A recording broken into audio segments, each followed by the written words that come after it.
Hey there, my name is Jonathan Friedman, and you are listening to 5 FAQs by EHN Canada. This is a show where we scour the internet for the most frequently asked questions, FAQs, facts, about mental health and addiction and ask an expert for their answers to them. Today, it is my pleasure to introduce our guest, Alex Perry. Alex, how are you doing today? I'm great, thanks, Jonathan. How are you?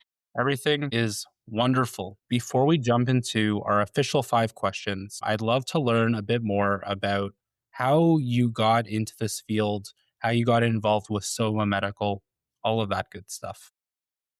Yeah, my family brought me into specifically the work around substance use and mental health. Grew up with it, so definitely a family member first and foremost, and that it just really drove my passion and commitment to working with people who are struggling or trying to manage their substance use in a different way. From course, I got such wonderful opportunities to work with, different people and within different organizations. And now I just really love being part of system level discussions. I'm really excited about my role at Soma. So I'm the National Director of Substance Use Policy and Programs, and I lead strategy and program development focused on substance use, mental health, and functional recovery. So it's really rewarding. At Soma Medical, we do assessments, educational programs. Our work is very functional and recovery oriented in terms of the approach we take. And we primarily support insurers, employers, and healthcare partners in navigating complex substance use specific claims, even workplace challenges and return to work planning as well. Amazing. And it's really interesting, like in a much less medical way. I did my degree in child and youth counseling, and I had to do an Yeah. honors thesis, and the whole conversation was about like most people being in the field of mental health like actually have like quite a bit of a personal connect Yeah. to it, and that's kind of what draws them in. Yeah. And it's such an important thing to remember, and maybe even something that we can bring up in our conversation today that it's a reminder that we're all human and we go through these experiences together. A lot of times I think we lean to overcomplicating, how to manage it and what to say and what we can't do. And I always ground in a place of that humanistic approach, like what would I want to hear and what would I think my loved one really benefit from and how would I want my loved one to be cared for? And that typically guides us in, if not the perfect direction, at least the right direction to get things going. So I think that's a great thing to touch on. Today our conversation is mostly about return to work, but I think whether it Mhm. is a personal situation or whether it is a return to work conversation, um, Yeah. I think when you're hearing about somebody's story with substance use or any other mental health concern, it can be like quite frightening and jarring and scary. There can be a lot of twists and turns in what you're listening to. I guess, how do you ground yourself and listen to that story and like talk to somebody in a very humanistic way?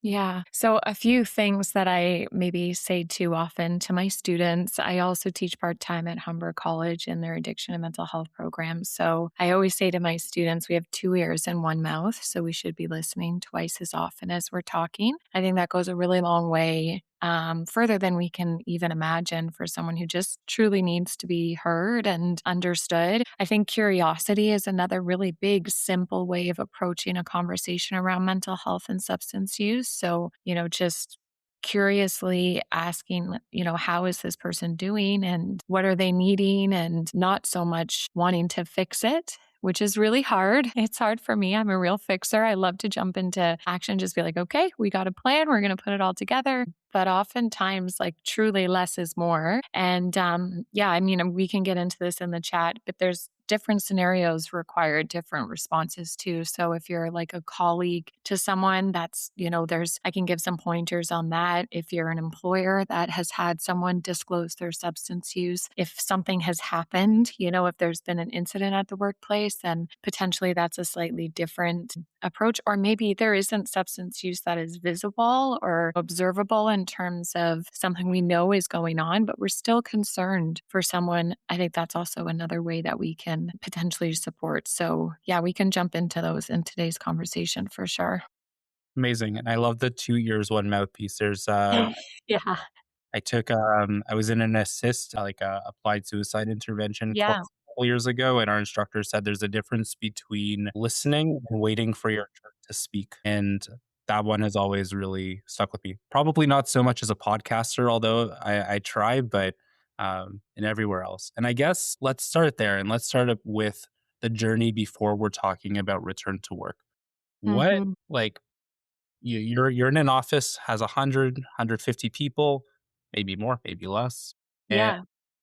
you have a colleague and you're starting to notice some changes. Like, one, I guess, be it as a colleague or as an employer, what are things you may notice? And I'd love Yeah. to touch on, like, what does that humanistic active listening conversation sound like?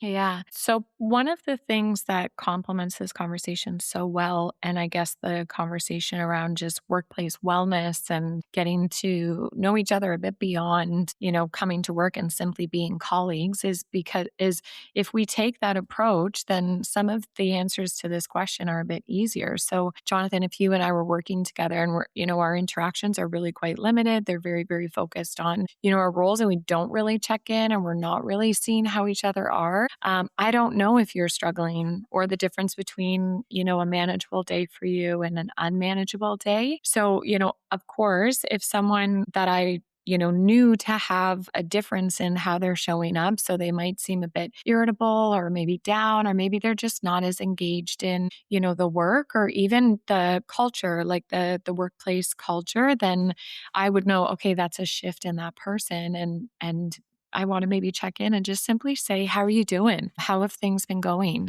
And that can just simply open a really, hopefully, supportive conversation on, like, yeah, things have been really unmanageable. Stress has been really, really high, and we can unpack things from there. It's hard because, again, if we're caring people and we're compassionate, we want to then say, oh my goodness, Jonathan's having higher stress and I want to help him and all that kind of stuff. But, remembering your role as a colleague, if you are concerned for someone, is really just there to support. A suggestion I often make is navigating the EAP benefits system and policy within a workplace, I think could be really helpful. I know for me, like I'm terrible at reading through all that information. It can be so overwhelming and like the jargon that's used and the way it's written. It's like when you're overloaded and already feeling stressed and just like you can't concentrate, that's the worst time to be asking someone to go through all of that. So I think one helpful thing, if both people are comfortable, a colleague could do is say, do you want me to sit with you and we can go through that information together?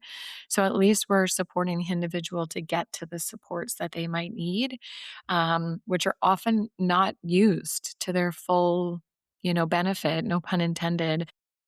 So I think that could be really helpful for everybody. And then, yeah, I mean, I think maybe some obvious suggestions would just be like not trying to take it on too much for yourself, not diagnosing someone, not, putting labels on them, just really sitting in that curious present way with someone and letting today be today. Like if I come in and I have a bad day and you're supporting me, and then all of a sudden you remind me of that bad day every day after that, it's not going to make me feel super comfortable. So, like, just leave it at the bad day and take, the days as they come in terms of, what the person is open to in terms of support. And I think you're touching on some many important things, and also great pun. Gonna use that. Mhm. I think a lot of the work, like, is about creating comfort when we're starting to notice differences, and, like, that Yeah. doesn't mean you have to be a trained psychologist to notice. It's like, okay, someone on my team, normally they're coming in the office, they have high energy, you're in sales, everyone is absolutely pumped, and suddenly, like, there's been a shift, and that shift has been going on for a week or 2 where they might be a little disengaged in conversation, floating off in a different way. And I feel like a lot of the work in creating that space for those types of situations happens through creating space and trust over a long period of time, and also through like some kind of modeling. Where as a leader or somebody who like wants to be that person who's able to create space, just being open and creating that space consistently and all the time in your one-on-ones and in other meetings. Yeah. Oh my goodness, Jonathan. I love that point. I was actually just watching a something for school, my PhD program just last night, and it was the CEO saying one of his strategic objectives is to model the dynamic and organizational values of his team. And he's considered a very efficient and effective leader for a huge company. So you're spot on. And then I think one other another piece we want to be mindful of is struggle doesn't always happen when someone has a reduction in, their engagement. Sometimes it can be in hyper productivity, or it can be just, this like kind of narrowed vision of coming in and an intensity around work as well. So I would say anything that's going on either side of that continuum, or just feels inconsistent with what you're used to with the person. I think it's important to just make sure people know that it can be either or. It's not always a withdrawal from, the environment and what's going on. Absolutely. And I'll just say too, like I've been struggling with my mental health in one way, shape, or form for honestly my entire life. And that's why this job that I get to have is kind of interesting. But I love that, like my boss and I and other people on my team, she's the first one to be like, Jonathan, you're normally pumped about like you're getting to have big ideas and you're normally pumped. And she's like, something's wrong this week. Like, let's talk about that. And your team might have a different approach with it. That's just the relationship my boss and I have, but, always really, really appreciate that. Yeah. And you see how it's just through our own lived experiences and just being human together. Like I mentioned earlier, that's giving us so many options and resources to take away from this conversation, right? Like you know exactly what you need. I always really appreciate it when someone says, Alex, you don't have to worry about that because I'm an overthinker. And when they say like this isn't even a thing that you need to stress about, I'm like, okay, like it's totally gone. I'm leaving it. It's gone. It's not even another thought. But we have a lot of our answers that we're looking for either within ourselves or together if we open those conversations. So, yeah, just all in all, this is, another reason. There's already so many, but it's another reason why we want to go just a little bit beyond that strictly workplace relationship in terms of it being just a transactional interaction. It's okay to get to know each other a little bit. It's okay to show up authentically and to bring that through the door. And if we're able to, in an appropriate way, it's going to give us lots more information to work off of if and when there's someone who's struggling. So, we've had that initial conversation. We have our teammate who's struggling. We've created that space where we're looking through APs together. We might have some benefits to start exploring therapy, but our teammate, our colleague is struggling quite a bit, Yeah. and they take time off. They go on disability or take some kind of leave. One, before we talk about what happens after, I'm curious to know like what does a successful transition into leave look like? What support should we be building in the workplace for that? Yeah. So, I mean, I really actually love that question in terms of what does a successful leave look like? Because then we can talk about what it looks like when people are transitioning back. And what really comes to mind, I often talk about this with our clients, is the 4 C's. So there's collaboration, clarity, communication, and like partnership and consistency together. And that's if we can get those four things established prior to someone, entering into their leave or seeking treatment for a duration of time before coming back to work. I think that's really important. So what does that look like practically? It's helping everyone hold a full picture together. Right now it's tricky, right, Jonathan, because the employers have one side of the picture which is focused on like compliance and performance. We might have some clinical supports that are going to look at like diagnosis. We might look at an assessment. Then we have the treatment providers who are very much focused on recovery, skill building, therapy, supports, all that kind of stuff. But no one is really holding that full picture. So we're all kind of taking the scope of our work and supporting the individual, which is great. I think a successful transition into treatment is communication upfront around those expectations and how we can get everyone aligned. So, like as an executive director in a previous role of a treatment center, I would so appreciate it when I knew what is the person coming to treatment for? How did they get here? Where are they going right after? What are some of the immediate expectations or stressors that they're going to be facing? And who's funding treatment for them to be able to come in? That is all going to make an impact on what we focus on, the skills we're going to build as they're in treatment, which is a huge piece as well.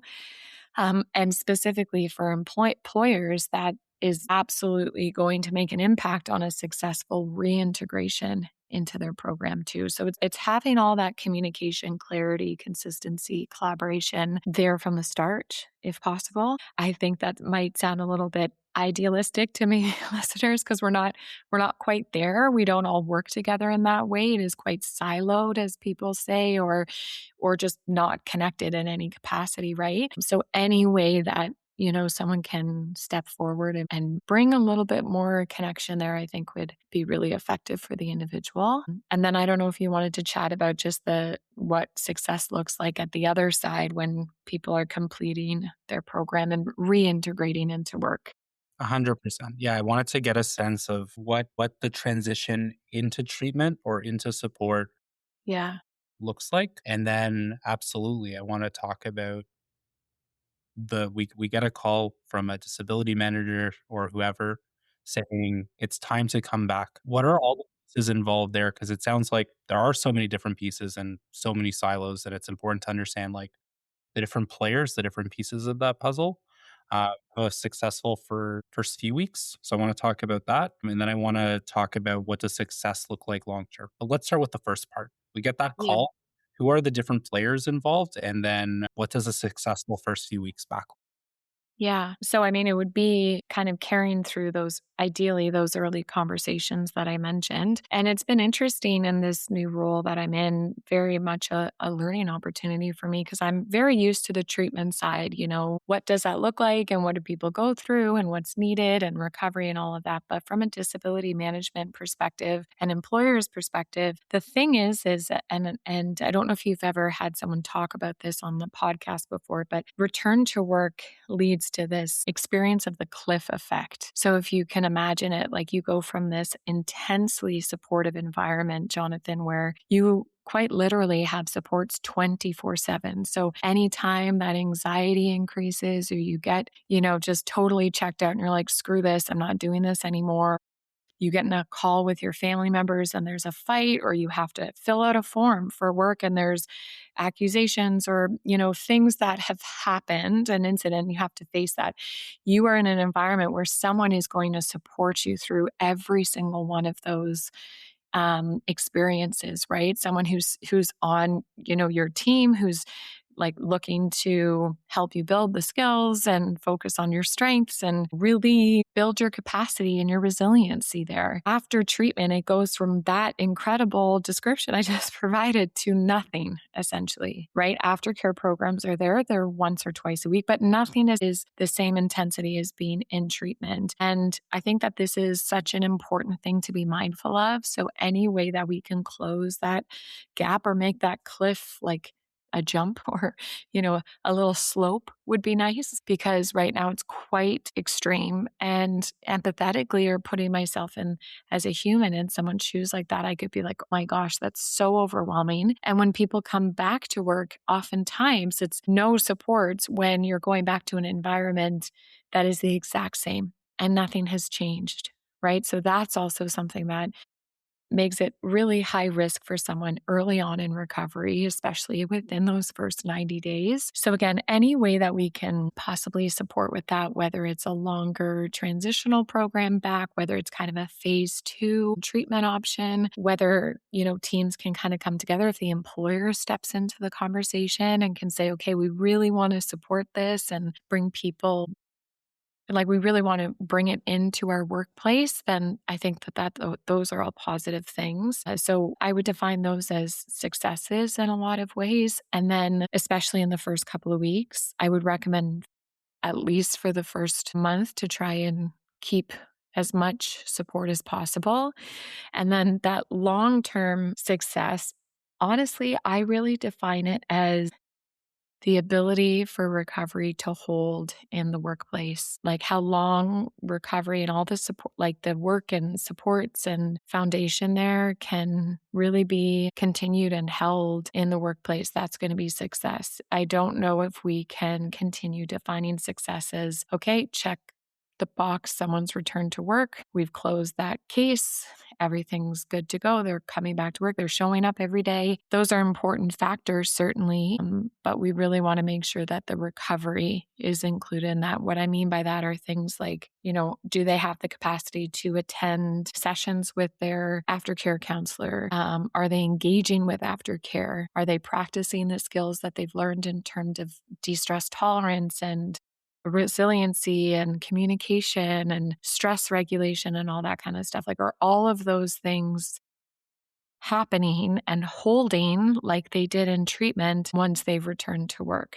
Right? Because if someone's coming to work but they're angry every day and irritable, then we're getting really close to it being something that could potentially be another relapse or lapse rather than it really being a fulsome recovery plan for the individual.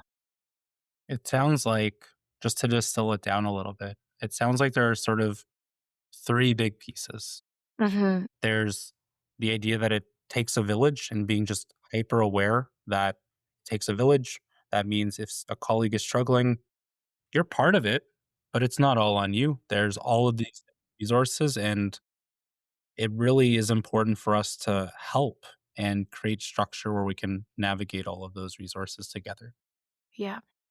Is this important awareness around transitions, and that's into treatment, for example, but it's also the second you're in treatment, you're preparing in a way for discharge and completing treatment and all of those different pieces after, and that helps move that cliff to a slope. And then finally, it's great. You have all these supports at the beginning of return to work. You have a disability manager and you have aftercare for a year, and you have your manager just being very aware and open of like, okay, we've had our first few weeks back. It's like a slow ease in back into work. But that person is at greater risk for lapse or relapse and all of that. And keeping conversations open and keeping space open is really important for long-term recovery and long-term success at work. Yeah. Oh my goodness, Jonathan, that was said so well. And I got goosebumps when you said transitional stages are key. I couldn't agree with you more.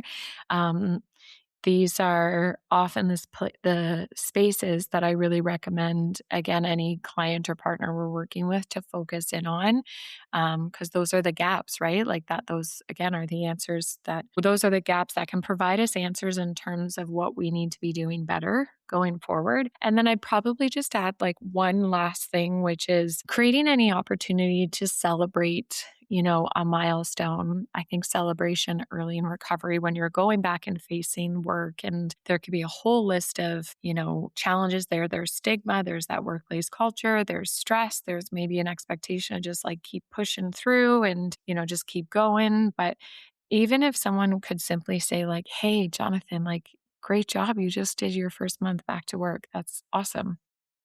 Really good.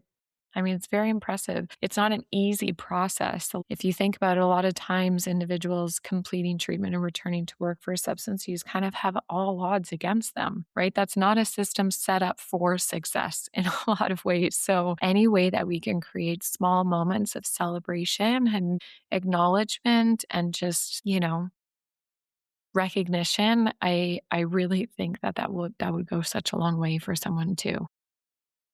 We very much veered off of our 5 official questions, but that's good. I prefer it this way. Sorry, 5 facts owners.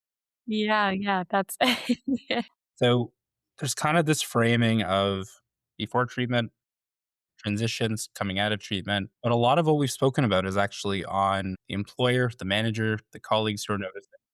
I'm curious on your thoughts for that individual, that employee who they've just returned to work. Like, what are things that they should obviously, they have everything they might have learned in treatment, are working through in aftercare, stress management, all of these very, very important skills. when it comes to like the actual work, what are boundaries they should be setting? They should feel empowered to set conversations they should feel empowered to have for their own long term recovery and success. Yeah. I mean, in terms of boundaries and communication, I first think about certain industries where substance use is quite prevalent throughout the actual shift work and could be, quite isolating in nature. So I think any way that they can communicate that, would love to hang out after work, but these are the conditions or like the things that I'm open to us doing together. It's a difference between even just changing our language from, do you want to grab a beer after work, to, do you want to sit and have a coffee? Want to go for a walk? Do you want to walk to the subway station? Or depending on where you are, like just walk on site. These things might feel a little bit like contrived and unnatural at first because unfortunately, some substance use has been really normalized in the workplace. I mean, so many people you hear all the time say, yeah, it's been such a long week. I can't wait to, fill in the blank, but like have a drink or go do whatever it is that they're needing to do to relieve that stress. And so it can feel really isolating to take that step and encourage healthier dynamics. But hopefully, the employer and just the team itself reflects those same values. Like they would want those same healthy, behaviors for their teams. And even small things like instead of after work, maybe it's over lunch. I think that's a big thing. Another boundary would just be open around their substance use. I mean, again, quite a lot of vulnerability comes with that to say, no, I'm not comfortable with that. I need to prioritize my recovery, but I do think that there's a bit more of a open conversation around substance use right now, especially maybe in I hate to say it, but like younger generations, but just this sober curious mentality. So I think if you feel courageous enough to say, don't feel comfortable, this I need to prioritize my recovery. I think that's always an excellent boundary to also include. But it's really hard, Jonathan, because each employer is different and every environment is different, right? Some are going to be, I've worked with employers who are so incredibly passionate and compassionate about this conversation. They want to do anything and everything they can to support an individual and whatever they're experiencing, mental health, substance use, grief, family, whatever it might be. And then there are others simply due to kind of like a system structure that they're just not able to, right? Like they either have limitations in their own roles or there's some sort of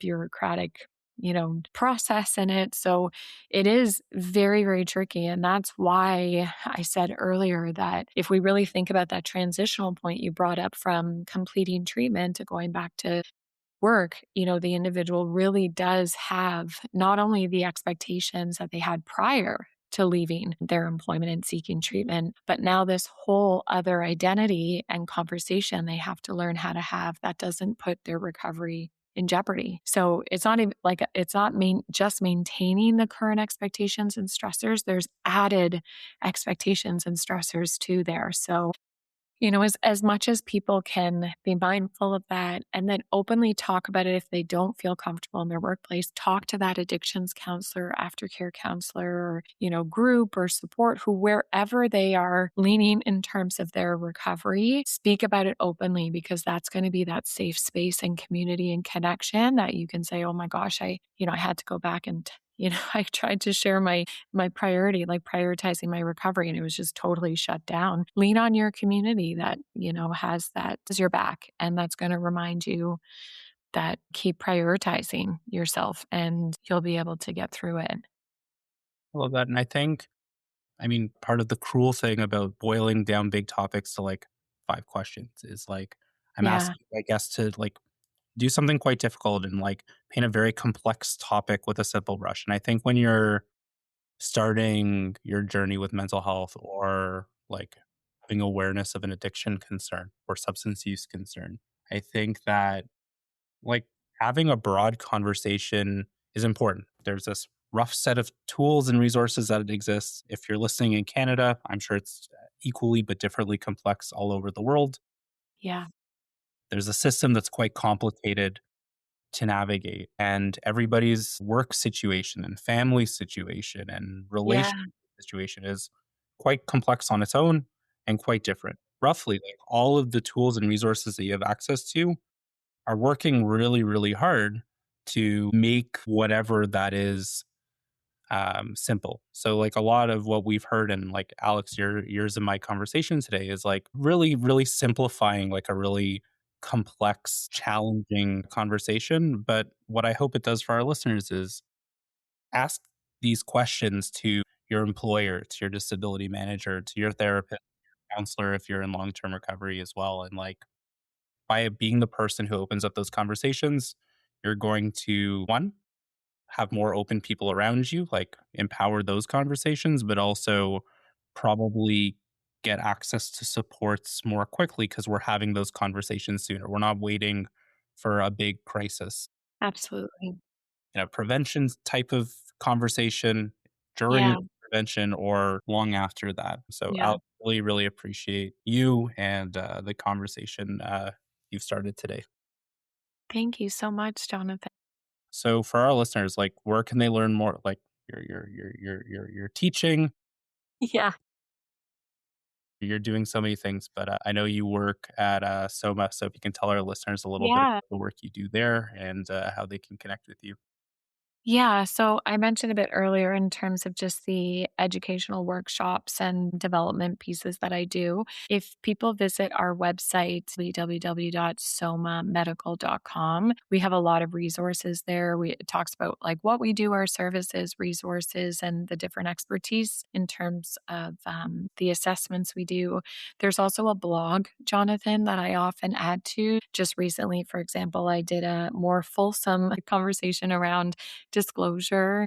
We've talked about return to work. We've talked about gender differences when it comes to substance use. So, you can absolutely check out Soma's website. My LinkedIn is just Alex Perry, I believe. So you can add me or message me anytime if you need any support around this type of conversation. I love, love, love the educational webinars. Like even just as you were kind of closing us out, I do an educational webinar on substance use in the workplace. It's a bit of a different approach and lens. So if people would be interested in learning more about that, they can email me at alex.perry@somamedical.com. So alex.perry @somamedical.com. Would be happy to support your teams or just whomever you would like to continue the conversation with. So, thank you so much. I love talking about this. It's such an important conversation, Jonathan.